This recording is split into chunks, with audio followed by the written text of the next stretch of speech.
Before I say anything, I do have to advise you that this video might be a bit PG-13.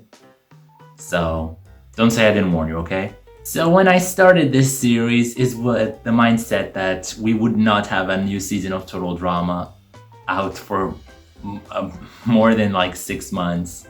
3 days later, the trailers just started falling onto us, and now out of the blue, we have a full season of Total Drama out illegally. So I've already seen it legally, it's important, but I don't feel right doing Total Drama content before it's out to the public officially, unless you're Italian. So if you are one of those people that want to see the official season when it's out on TV, maybe this might be the video for you. So stick around to see what episode 2 of Before the Drama has installed. Like I said in my previous video, there are 5 kinds of categories to be found in Total Drama. For each of these topics, I want to dedicate a video to them. So for today's video, we're going to talk about something that I watched and as a Total Drama fan, I enjoyed because I like that this is a spoof of reality television. The show we are talking today is Drawn Together. Drawn Together is an animated American sitcom. Its premise parodizing aspects of reality television, while the characters parodize several other franchises. And if you don't believe you will like it from what I just said, let's just hear what the narrator of this show says in the very first introductory scene of the show. This is Drawn Together, the first ever animated reality television show. Ever. This is basically the spiritual predecessor of the show we love so much. And I think the best way for us to start discussing this show is by some personal context. I cannot begin to describe to you how much of a sucker that teen dramatic Scar was for animated American sitcoms. I didn't just like them, they raised me. Instead of reading boring Portuguese books that the education system tries to shove down our throats in my adolescence, I was probably watching reruns of season 9 of The Simpsons. Instead of going out for pretentious dinners with the fake-ass people of my school, I was probably watching reruns of season 9 of The Simpsons. When all the kids at school started smoking, I was probably watching reruns of season 9 of The Simpsons. 10 to 14 years later, I'm here. Still have no idea what the fuck those Portuguese books that they made us read at school were about. Not a single person I went to high school I've kept in touch, and I still don't find any sort of interest in smoking, other than paying to kill yourself slowly. Smoking is kinda like a weird version of euthanasia when you think about it. All this because I watched season 9 of The Simpsons an endless amount of times, and it has brought me years of no! And it wasn't just The Simpsons. I watched a lot of Family Guy when they were about being funny and not making whiny jokes on how they never won an Emmy in every episode, huh, Lois? Oh, Peter. And I really dumped this show when I realized that their best is basically the worst of episodes of Rick and Morty. Oh yeah, I love Rick and Morty so freaking much. They just handle those topics so much better than Family Guy. Bob's Burgers just seems to get better and better every passing second, South Park has never stopped being funny, and Daria is just an amazing slice of life show. As an adult, I kinda move on from animated American sitcoms, but they still have a special place in my heart. See, there it is. But interestingly, Drawn Together was never a show I watched. I knew it existed and its premise was that of a reality show that no one gets eliminated, but I actually never sat down and watched a full episode. Now that I actually had a chance of watching this show, I can honestly say I've been missing out. It was created by Matt Silverstein and Dave Jesser and broadcasted between 2004 to 2007. It spanned 36 episodes divided into 3 seasons and a direct-to-TV movie that I think it served as the series finale. Characters of Drawn Together all seem to parodize something to some extent, and surprisingly, no characters actually feel outdated, even with them being almost 2 decades old at this point, except for Spanky. These include Princess Clara, a spoiled princess that grew up on a racist and bigoted royal family that serves to parodize not only Disney princesses, but also how racist Disney is. Even 20 years ago, this was a concept. Silly black people. They always think they can accomplish everything by just sitting around. Woodlar Sockbat, that is conspicuously a parody of SpongeBob. Remember, your ass is on the line. Really? Hello? Hello? Foxy Love, a character that I had no idea who was she parodizing until I learned about the show Josie and the Pussycats from the early 1970s. She is the voice of reason most of the time, and at the same time, and all of the time, hot and sassy. Those goddamn shit, dumbass piss meatball dick motherfuckers. Captain Hero, a parody of Superman, I think. Winner takes it all! Loser takes the fall! Eternal ticket over the top! Ling Ling, an Asian stereotype, and a parody of Pikachu that no one seems to talk about. Ping Tao, hi! Contio, hi! Toot, she's fat. Ooh, candy! Spanky Ham, arguably the character that aged the worst because the pig is supposed to resemble a poor pirated internet download flash animation. And Xander, he's on a never-ending quest to save his girlfriend, he is gay, and that's it. Okay, question 1. You gay? No! This is the cast of Drawn Together. Now, if it seemed like my descriptions of these characters were offensive, it's really not my view on them, it's really how the writers made them. Drawn Together is similar to Total Drama in the sense that it's parodizing reality TV, but unlike Total Drama, this show doesn't really follow any sort of plot.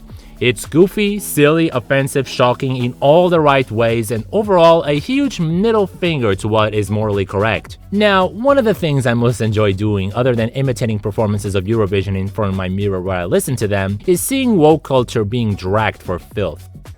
Okay, quickly, so I'm misunderstanding. Are we saying that 2 + 2, if you say it's 4, that's racist? I mean, that sounds like we may be mischaracterizing it. What, if you can quickly sum it up. No, that's not mischaracterizing it at all. Math is basically racist under this ideology because it says there is no such thing as an objective reality, so 4 might not be the right number. 2 + 2 might actually equal 5. And surprisingly, Drawn Together has a lot of that, way before woke culture was even the thing in these days. There is no stereotype in the 36 episodes of this show that was not a target of Drawn Together. But what took me completely by storm is how well they handle this. In the episode Xander and Tim sitting in a tree, the cast reads a review of Entertainment Weekly made about them in real life that was so negative that the cast starts freaking out in the obnoxious way that Entertainment Weekly states. The show then proceeds to be just like, I'm not gonna be saying Entertainment Weekly every time I have to mention them, so the show then proceeds to be just like, ew, made them seem to be, and then Spanky Ham comes to the conclusion that just because a person said that they didn't like the show at all, there are lots of people that actually like Drawn Together. Because the exaggerated stereotypes that this show pulls consistently and the boundaries they are not afraid of crossing are something that feels good to watch once in a while. And at the end of the episode, the cast violently storms the headquarters, they literally kill every worker, and then this happens. Can I get you some coffee? Yeah, sure. Oh my god, they're dead! They're all dead! What should I do? And after all this happens, we found out that the person that wrote this review was a Jewish, conservative, pro-life, born-again, overweight, Asian, Indian, homophobic, lesbian broad who cuts herself. This is literally everything that Drawn Together has made fun of. What makes it even more special is that the conclusion that this episode arrives is that, yes, the show's humor is just so banal and stupid, but this kind of humor can be appreciated when you are a little idiot like I am. It kind of teaches me what not to do. If it was on Drawn Together, then maybe it shouldn't be done in real life. And maybe a person that is not entertained by this sort of humor shouldn't be watching this show at all, let alone write reviews about it, since this type of people, it's not its audience. This show was an authentic gem. It was well written no matter how much I know how stupid it is, and I haven't even gotten to the voice acting. You know how you know a certain cartoon is good when certain voice actors are in it? Tara Strong is in it, twice. Jess Arnold is in it. Maurice LaMarche and Jimmy Kimmel even made it into this at some point. Cree Summer, and frickin' Tara Strong in the same cast. In the very first episode, these two ladies even end up hooking up together. My god, what am I saying? So as you can see, this show has a super high budget. And thank god it has, because it's thanks to this high budget that we can see cameos of other shows in here, ready to be degraded. In what other shows you can find Bubbles from the Powerpuff Girls in the waiting room of a clinic completely pregnant? only to find out that this was a reference to Tara Strong being pregnant at the time. And in what other show you can find Helmer Fudd being gay for someone? This is what I most enjoyed on Drawn Together. They make fun of cartoons I like. The references were not only fresh at the time, but they are fun to see even in this day and age. Just scouting in the background to see if I can see some character being degraded is actually very satisfying when you watch this show. The universe of this show is inserted, makes it feel like every animated piece of media lives in the same universe, and that is just so charming. You can find Homer Simpson wasted on a crackhead apartment. You can find Charlie Brown passed out on the beach after a helicopter crash. A character trait of Marge Simpson is that she has a gambling addiction. Guess what? Here we find her in a casino. This is the kind of humor you can find on Drawn Together. It's banal, but it's effective. And honestly, in a world where so many things have to be toned down and be not offensive, it felt to me very refreshing seeing a show that points the finger to all the censorships we can find in entertainment. But like I said, the show isn't perfect at all. When the show gets it right, it gets it really right. But when it gets it wrong, it painfully gets it wrong. And this is a case I saw watching season 3 of the show. I don't want to discourage you, but it seemed to me that the show shifted from making fun of people who believed in stereotypes to a show making fun of people who are stereotypes instead. Jokes just become so crude and shocking for the sake of being shocking. The energy that was in season 1 and 2 is kinda gone. I really never thought that the Bible could be seen as not as a set of strict rules, but rather a guide for us to interpret our personal relationship with our spirituality. And you're just not gonna find this sort of message in season 3. And for some reason, in this season, there is a huge reliance on Captain Hero as the main character of almost all the episodes. And bro, Captain Hero's episodes are usually the worst. I'm not saying that season 3 episodes are horrible, Sunday Muddy Sunday levels of horrible, but the drop in quality is noticeable. Like the whole season of Revenge of the Island. It's okay for the most part, but it's not Total Drama Island, and it's definitely not Total Drama World Tour. Now, I can't say I'm the biggest fan of this show because I only started watching it 20 years after its debut, and unlike the community I find myself inserted, the Drawn Together producers have held interviews on their content, and apparently, the drop in quality of season 3 is something very well known. And would you believe me when I tell you that the excuse the writers found for this drop in quality is because this is so stupid. The creators had set up an Xbox in their studio back in 2006 and would be playing Halo instead of working on episodes. But this incredible negligence was a chip of the old dale of what was the behavior of both Matt Silverstein and Dave Jesser. A lot of the jokes came out as douchebaggy when you learn about its backgrounds. They knew that their show was going to be cancelled, and they blamed it on the fact we can't accept their crude humor, not the fact that they played so much Halo that episodes were rushed and usually not delivered in time. And this was actually the premise of the Drawn Together movie, the movie.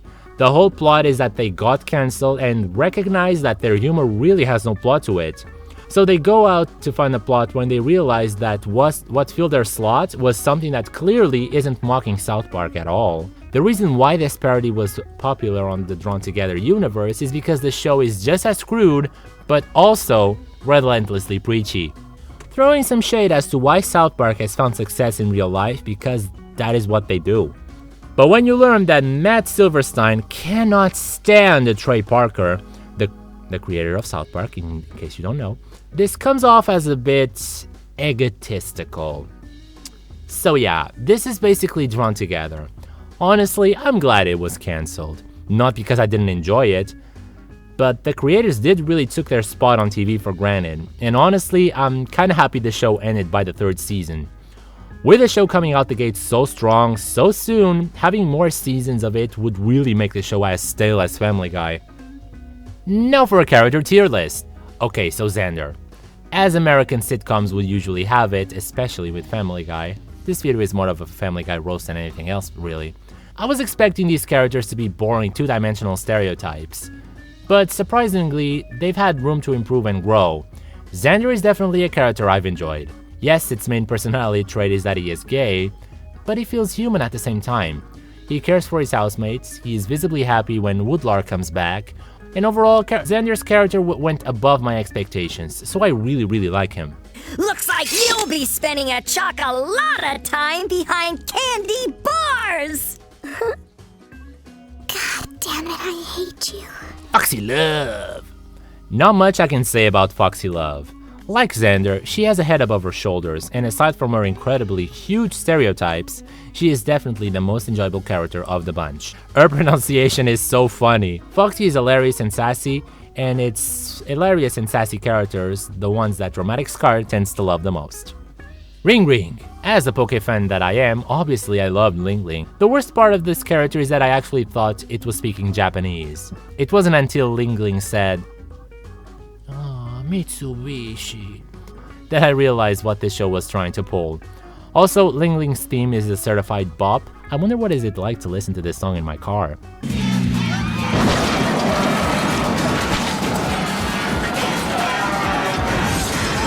Captain Hero. I have a serious issue with this character. At the early parts of this show, let's say, I don't know, the first 2 seasons, there was a good balance between which characters had the spotlight. At season 3, however, the show seemed like a spin-off of Captain Hero. It was so much about him, it hurt. The show just had way too much of him. Princess Clara. She has to be one of the prettiest characters in here. Her design is just so soft, and making her the actual bitch of this whole thing just made her all the more entertaining. She's a racist, and seeing the show completely annihilate her for it is hilarious. And besides, Nazis of the apocalypse riding on dinosaurs because of a gay marriage? This was definitely my favorite scene. Woodlar Sockbat. Woodlar is yet another character I thought I would not enjoy at all. But to my surprise, not only is he funny, but he is adorable. He is kind and cute and cuddly and yellow, and his cum could cure diseases. And his plots are usually hilarious. And my favorite was when we actually saw Christianity trying to kill him because his cum could cure things, and apparently that's against God's wish, and that is bad for some reason. Oh, and how can I forget live-action Cow? Yep, this show just ticks all my boxes. Spanky Ham. In spite the fact that the episode where they faced critics was being all about him, I don't care for Spanky. He's not funny. And finally, Toot Bronstein. So I thought a lot about how could I describe my thoughts without sounding offensive, and this is the conclusion I came to. I'll say this. The sketches that I liked the most in Little Britain were of Marjorie Dawes and Fat Fighters. It doesn't make me fat-phobic, and I don't want to sound like that at all, but I enjoyed Toot for the same reasons I enjoyed Marjorie Dawes. There was some severe wasted potential with her being declared a resident bitch on the first episode, but I can't help it. The way they go about calling her fatty fat when she isn't even that fat, I can't help it. And that's it, drawn together. I enjoyed it a lot. It was a funny show, and honestly, if you like sitcoms and total drama, you will most likely like this too. Thank you so much for watching this video. You can suggest me more shows other than this type of thing. It can be anything, even books. I'm actually open. I've been reading some books lately. They're in Portuguese. I've been reading this one called Toxic People. They're all in Portuguese. Yeah, never noticed this, but it matches my outfit today. Blend into the background. It's called Toxic People. I really like reading books about psychology and stuff like that. It's really interesting. And I also found this one, it's very cool. This is definitely non-sponsored. It's called The 6 Secrets of Intelligence. It was written by Craig Adams. I wasn't really buying into the whole title because it sounds very I'm an entrepreneur-y, but then I read this cover right here and it said that he modernizing linguistics and modern languages just like me, and I was like, yeah, I'm buying this book, I'm buying it. So yeah, if you want to recommend me books, do it, please. Oh, something was about to fall, but whatever.